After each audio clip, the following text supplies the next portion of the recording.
नमस्कार. आवाज जनता कीमध्ये आपले स्वागत आहे. एक मोठी बातमी. नागपूर महानगरपालिकेने प्रभाग पद्धतीने निवडणूक करण्याकरिता प्रभाग रचनेने आकलन केले असून त्या प्रभाग रचनेने अनेक प्रभागातील सामाजिक कार्यकर्त्यांनी आक्षेप घेतला. 9 सप्टेंबरला प्रभाग रचनेच्या हरकतीवर सुनावणी पूर्ण करण्यात आली. प्राधिकृत अधिकारी श्री श्रावण हर्डीकर यांच्या समक्ष सुनावणी करण्यात आली. डॉक्टर अभिजित चौधरी व श्रीमती वैष्णवी बी यांनी श्रावण हर्डीकर यांचे पुष्पगुच्छ देऊन स्वागत केले. अनेकांनी सुनावणी दरम्यान सुनावणीत समाधान झाले नाही तर आम्ही न्यायालयाच्या दरवाजा खटखटणार, आक्षेप घेणारे भावना लोणारे, दीपक अरोरा, कल्पना द्रोणकर, नितीन वासनिक, निशांत इंदुरकर, जितू नारनवरे, सुनील पडोळे, अभिजित वंजारी, कृष्णा खोपडे, सतीश पाली, अविनाश ठाकरे, योगेश लांजेवार, रिजवान रुमानी, उत्तम शेवळे इत्यादी. धन्यवाद.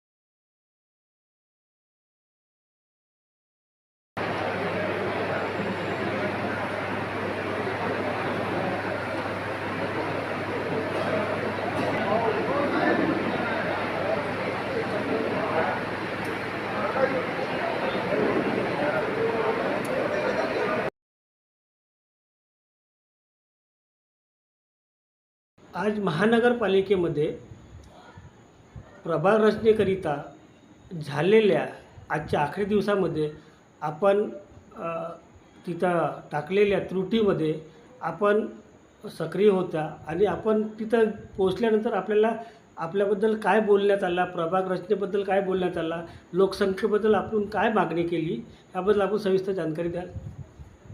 नमस्कार. माझं नाव निशांत इंदुरकर आहे. मी योग काँग्रेसचा महासचिव महाराष्ट्र प्रदेशचा. सगळ्यात पहिले मी प्रभाग 9 इथला रहिवासी आहे. प्रभाग 9 2017मध्ये बनलेला होता. त्या प्रभाग 9मध्ये 2017मध्ये त्याची जी फाळणी करण्यात आली ते अर्धी उत्तर नागपूर आणि अर्धी पश्चिम नागपूरमध्ये करण्यात आली. जसा इंदोरा, बेजनबाग आणि आपण पश्चिममधला भाग बघितला तर गुरुद्वारा, गड्डीगुदा, मोहननगर असे परिसर त्याच्यात घेण्यात आले. जेणे आम्ही 2017च्या चुनावापासून बघितला तर 17 ते 22पर्यंत आम्ही तिथल्या नगरसेवकांचे कामं बघितले तर त्याच्यामध्ये आम्हाला कुठेतरी कमतरता दिसण्यात आली. तर सगळ्यात पहिला माझा एक याच्यात आक्षेप हे होता की विधानसभा अंतर्गत हा प्रभाग फाळणी झाली पाहिजे.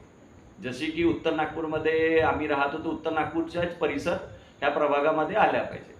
आणखीन दुसरी एक महत्त्वाची माझी हे होती की इंदोऱ्याला लागूनच आणि आमच्याकडे हुकुमचंद ट्रेडर्सपासनं नालंदा लायब्ररी येते जे इंदोरा बुद्धिविहार तिला चालवतो. तिथून समाधान डेकोरेशन आणि तिथून सरळ गेला तर आपल्याला महात्मा गांधी शाळेच्या 3 नंबर गेट, तिथून कुंगवानी हाऊस, तिथून थोडंसं समोर गेला तर 12 खोली, 12 खोलीपासून आपण ITI कॉलेज, ITI पासून पुन्हा हुकुमचंद हा जो पट्टा आहे हा प्रभाग 7 मध्ये टाकण्यात आला. याला भौगोलिक तरीक्याने बघितला तर हा इंदोऱ्यापासून जुळलेला पट्टा आहे. इथला रहिवासी इंदोरा, आपला ॲड्रेस इंदोरा लिहितो आणि सगळ्या काही गोष्टी तो इंदोऱ्यामध्ये लिहितो. तर त्याला प्रभाग 7 मध्ये टाकण्यात आला जो लष्करी बागमध्ये येतो. त्याच्यावर माझा आक्षेप तेव्हा पण होता ना आज ह्यावेळेस मी खूप जोरात आणि जिद पकडून त्या आक्षेपला उचलला की आम्हाला हा परिसर आमच्या इंदोरा भागामध्ये पाहिजे. कारण याचं असं होतं की जेव्हा विकासाचे कामं होतात तेव्हा तो एरिया डावलला जातो. डावलला कसं जातो की महानगरपालिका यांचे 2 झोन पडतात, एक मंगलवारी झोन, एक आसीनगर झोन. आसीनगर झोन याने फक्त रोड बनवण्यापर्यंत विकास नाही होत, त्याच्यामध्ये साफसफाई, तिथं सिओर लाईनच्या काम, सफाई वगैरे जे काम राहतात ते महानगरपालिकेतर्फे केलं जातं. तिथे येणारी कचऱ्याची गाडी, तर तिथे राहणाऱ्या लोकांची कंप्लेंट अशी होती की आम्हाला प्रभाग क्रमांक 7 मध्ये टाकण्यात आलेला आहे जेणे आमच्यावर विकास कामं नाही होत. प्रभाग क्रमांक 9च्या नगरसेवकांना जेव्हा ते म्हणतात की आमच्या प्रभागात येत नाही. प्रभाग 7चे नगरसेवक म्हणतात की आमच्या तिकडे काही एवढा हे नाही तर आम्हाला इकडले वोट मिळाले नाही. त्यामुळे तो परिसर जो राहिला तो हमेशा अविकसितच राहिला असं आमच्या नजरेत आला. तिथल्या लोकांची एक इच्छा होती की हा परिसर इंदोऱ्याला जुळला पाहिजे. आणि आम्ही जेव्हा लोकांसोबत भेटलो, चर्चा केली, तर हा मुद्दा मी जोराने पकडून त्याच्यावर आज कलेक्टर साहेबांसोबत बोललो. तर कलेक्टर म्हणतो, कमिशनर साहेबांसोबत बोलणं झाला. कमिशनर साहेबांनी याच्यावर पॉझिटिव्ह घेतला आणि आजचे जे अध्यक्ष होते हार्डीकर साहेब, त्यांना जेव्हा मी ते स्क्रीनवर दाखवला की सर हा एवढा पट्टा जो 800-700 ओटांचा आहे तो आपण प्रभाग क्रमांक 7 मध्ये टाकत आहोत, ज्याच्याने इथल्या लोकांवर अन्याय होत आहे, तो परिसर विकसित नाही होत आहे. तर त्यांनी पण एक महत्त्वाच्या याच्यावर आम्हाला हे दिला, सकारात्मक भूमिका दाखवली की मी हा परिसर इकडे जोडण्याचा प्रयत्न करतो. तिथे उपस्थित मला वाटते मंगळवारी झोनचे सुनील उईके साहेब होते. त्यांनी काहीतरी बाब त्याच्यात सांगितलं की काय त्यांच्या डीपी रोड म्हणा या काहीतरी रोडाचा एक विषय त्यांनी बोलला, मला लक्षात आता येत नाही की हा आपण फाळणी करता येत नाही. पण हार्डीकर साहेबांनी आणि कमिशनर साहेबांनी त्याच्यावर जाणीवपूर्ण लक्ष द्यायला त्यांना सांगितलेलं आहे की हा भाग प्रभाग 9 मध्ये आला पाहिजे. इंदुरकर साहेब, आपण आज आयुक्त साहेबांजवळ बसल्या, हे प्रभाग रचनेच्या संदर्भात बसल्या होत्या, पण त्या प्रभागामध्ये जी लोकसंख्या आहे त्यावर आपण काय आक्षेप घेतलेला आहे? हा खूप महत्त्वाचा विषय तुम्ही विचारला की मी लक्ष दिला, जेव्हा मी जाणीवपूर्ण याची अभ्यास केला तर माझ्या लक्षात आला की 2017 मध्ये प्रभाग क्रमांक 9 ची जी लोकसंख्या होती, लोकसंख्या महत्वाच्या आहे, लोकसंख्या मतदारसंख्या नाही, लोकसंख्या होती 59,026 2017 मध्ये ना. आता 2025 मध्ये पण तेच लोकसंख्या सेम ॲक्युरेट, आणि मागील 9 वर्षामध्ये मला असं वाटतो की तिथली लोकसंख्या वाढलीच नाही. त्यांनी आता पण जे 2025 ची लोकसंख्या दाखवली ते पण 59,026च आहे. तर जेव्हा मी याच्यावर त्यांना प्रश्न केला की सर 2017 मध्ये पण आपण लोकसंख्या 59,026 दाखवली, 2025 मध्ये पण आपण लोकसंख्या 59,026 दाखवता, तर त्यांनी मला एक गोष्ट सांगितलं की आम्ही जनसंख्या झाली नसल्यामुळे 2011 ची जनसंख्याच्या आधारावर ही लोकसंख्या घेतलेली आहे. मग मी त्यांना दुसरा प्रश्न हे केला की तुम्ही लोकसंख्या अगर अशी घेतलेली आहे तर मतदारसंख्या कशी घेणार, कारण की हा प्रभाग 2 मतदारसंघात वाटला गेलेला आहे, 2 विधानसभात वाटलेला गेला आहे, अर्धा पश्चिम अर्धा उत्तर. तर आपण कसे घेणार? तर त्यांच्यावर कमिशनर साहेबांचा उत्तर असा होता की आता आमच्याकडे याची काही जाणकारी आहे नाही, कलेक्टर साहेबांकडून आम्ही मतदार यादी घेऊ, त्याच्यानंतर आम्ही याची फाळणी करू. मी त्यांना अजून एक प्रश्न विचारला की तुमच्या परिपत्रकद्वारे एक बाब आलेली आहे की 800 ते 900 मतदार एका प्रभागावर राहणार आणि एका बुथावर राहणार.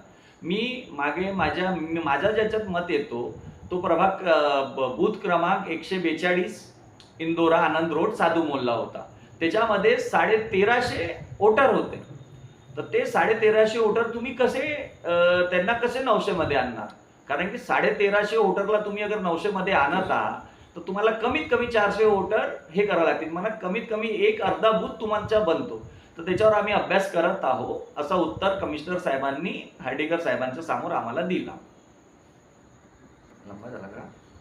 आपण समितीसमोर आज आपला आक्षेप ठेवलेला आहे.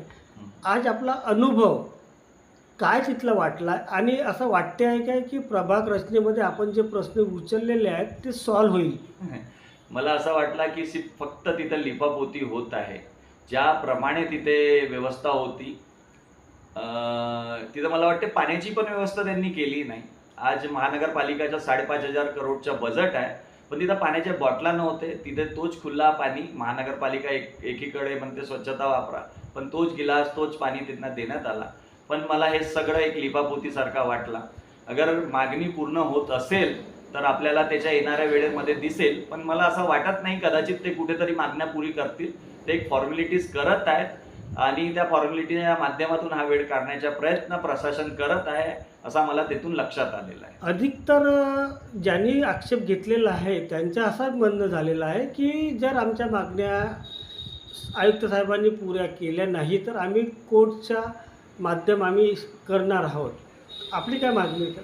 माझी मागणी याच्यामध्ये हे आहे की आम्ही प्रभागाच्या विकासासाठी त्या एरियाला इथे मागण्याचा प्रयत्न केला. अगर प्रशासन आमची मागणी मागत नाही तर जे कायदेशीर निर्णय समोर पक्षातर्फे म्हणा या वरिष्ठ नेत्यांच्या याच्यातून सांगण्यात येतील त्याच्यावर आम्ही खंबीरपणे उभे राहू. आता आमच्या मागणीला काय प्रतिसाद देतो प्रशासन त्याच्यावर तो पाहणं लक्ष त्याच्याकडे देण्याचा वेळ आहे. त्याच्यानंतरच काहीतरी वरिष्ठ नेत्यांच्या माध्यमातून बोलता येईल. प्रभाग राज्यामध्ये पाहण्यात आलं आहे की कुठंतरी तुमचा जो ब्लॉकलाग आहे म्हणजे पक्षांचा तो कुठंतरी बाहेर गेला, आतमध्ये आला, अशातला काही प्रकार? नाही, असं काही नाही. आम्ही विकास प्रभागाच्या नावावर मागणी करत आहोत. आम्ही ह्या 2017 ते 22 पर्यंत बघितला. इथे अशा याच्यामध्ये आम्ही आमच्या पहिलेपासून हे आहे की 2 विधानसभेत असल्यामुळे ह्या प्रभागाचा विकास झाला नाही.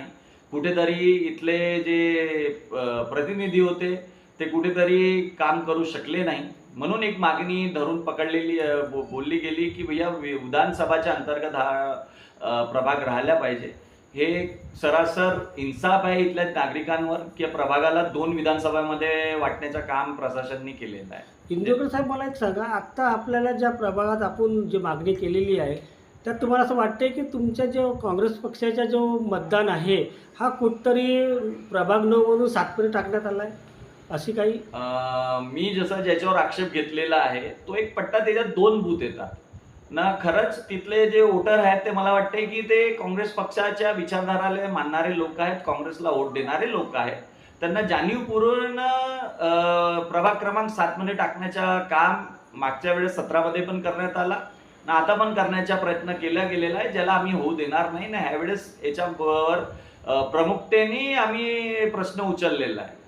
आता मला सांगा की हे प्रभागग्रस्त झाले, आता याच्यानंतर जे वोटर लिस्ट होईल याच्यात आक्षेप येईल का आपला? आम्ही त्याचा अभ्यास करू. मी काँग्रेस पक्षाचा कार्यकर्ता आहे ना. काँग्रेस पक्ष सगळ्या गोष्टीवर ज्याप्रमाणे तुम्ही बघितलं असेल, राहुल गांधींजींनी वोट चोरीचा विषय पकडलेला आहे. आमची ट्रेनिंग झालेली आहे की हर बूथवर किती लोकांना क्या पद्धतीनं केलेलं आहे. काँग्रेस जाणीवपूर्ण अभ्यासपूर्ण ह्या सगळ्या गोष्टींना लक्ष देत आहे ना. आम्ही समोर पण अभ्यास करूनच ह्या विषयावर सामने पण आक्षेप घेऊ, अशी मी तुम्हाला ग्वाही देतो. तर आज महानगरपालिकेमध्ये प्रभाग रचनेच्या विरोधात आक्षेप आहे. आपण पण इथं आलात, इथली समस्या आणि आपण कोणत्या कारणाकरता इथं आले आहात त्याची सविस्तर माहिती द्या. माझे हे 6 मुद्दे आहे. मी अरुण डवरे, माजी सभापती, माजी नगरसेवक. माझे 6 मुद्दे आहे. प्रभाग 10 श्रीनगर, डोरे लेआउट, इंगोले लेआउट, संत ज्ञानेश्वर कॉलनी, लहानूजी नगर हा पूर्णतः विकासात्मक दृष्टिकोनातून, भौगोलिक दृष्टिकोनातून, आवाजाव्याच्या दृष्टिकोनातून, साऱ्या दृष्टिकोनातून हा प्रभाग 10शी जोडलेला भाग अकारण कुठल्याही कारणाशिवाय प्रभाग 11शी जोडला गेलेला आहे. तो 3 बूथचा भाग आहे आणि त्याची कारणं सांगतो की अवाजवी कसा जोडलेला गेलेला आहे. एक तर नॅचरल बाउंड्री यांनी सोडली. ती नॅचरल बाउंड्री म्हणजे पिवळी नदी आहे, तिला बाउंड्री करायला पाहिजे होती. दुसरा महत्त्वाचा मुद्दा, प्रभाग 11 हा 1.5 पट भौगोलिकदृष्ट्या प्रभाग 10शी मोठा आहे. तिसरा मुद्दा, प्रभाग 11ची लोकसंख्या 20,000 प्रभाग 10शी जास्त आहे. तरीसुद्धा आणि भौगोलिकदृष्ट्या विकासाच्या दृष्टिकोनातून हा पूर्णतः प्रभाग 10शी जोडले गेलेला भाग अकारण नियमबाह्य प्रभाग 11शी जोडला गेलेला आहे. तो प्रभाग 10मध्ये यांनी घ्यावा अशी माझी नम्र विनंती आहे. आता इथं आपण आलात, इथली जी व्यवस्था आहे, भरपूर 11 वाजतापासून ज्या लोकांना इथं बोलवलेलं आहे, इथल्या समस्याबद्दल आपण काय सांगाल का? इथं सध्या मला वाटते NMCमध्ये 3.5 वर्षापासून जवळजवळ नगरसेवक पद म्हणजे लोकशाही संपली अशी वाटते. भेड बकरीसारखे म्हणजे तुम्ही या उभे राहा, काही सोय नाही. 100 जण आहे तर 25 खुर्च्या ठेवलेल्या आहे, कोणी कोणाला वाली नाही. आणि मला नाही वाटत का हे ऑब्जेक्शन ओव्हररूल करतील. गाड्या सर्व तिकडे पार्किंगच्या बाहेर ठेवायला